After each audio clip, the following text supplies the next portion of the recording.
Hello and welcome back to another video, guys. In this video we're working on this Vauxhall Mokka. It's a 2017 1.4 petrol engine. We've got P0122 P0223 throttle position sensor circuit 1 and sensor 2. Okay, if you're getting this, the car's lacking in power. Let's just I'm pretty sure, oh there we are, engine power reduced.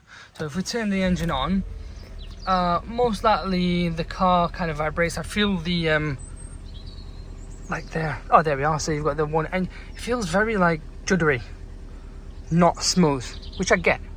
I'll show you what we can do, how we can eliminate this fault code, and where the location of the part is, the component. So if you come round to the front, so this is where the throttle body is, guys, this here. So let's unplug this. This is the throttle body. Location is here for all of you. It really is so easy to work on. If you did want to work on it, obviously in this case we've replaced it with a genuine OEM.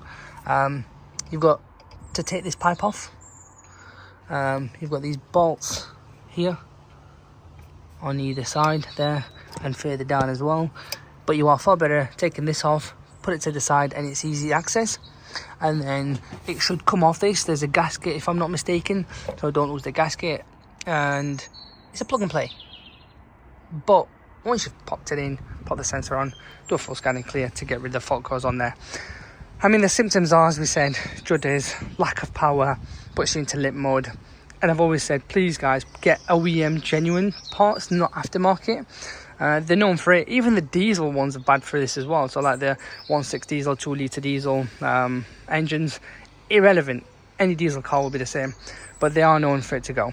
So if it does, highly recommended. Check the wiring, make sure you get enough power there. If it is, then move on to the component itself, which in this case it is. Now if we were, since we've replaced it, if we put everything back in its position like this, and then if we do a clear DTC, so I'm using the ThinkScan, guys, 689BT, which is a great piece of kit, to be fair, really handy as well.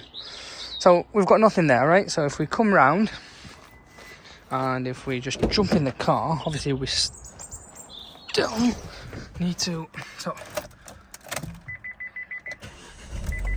I understand the bonnet's open because we already have it on, and the car honestly doesn't judder at all. Okay, it's smooth as anything, and there is no warning there, guys. That's how simple it is. There's nothing crazy. It's a DIY job. If you have the tools, do it yourself. It's far better than a mechanic digging in and doing it and charging you a fortune. And there are many different scan tools that you can use, but if we were to do another scan, it shouldn't come back with anything. There you are. Simple as that, guys.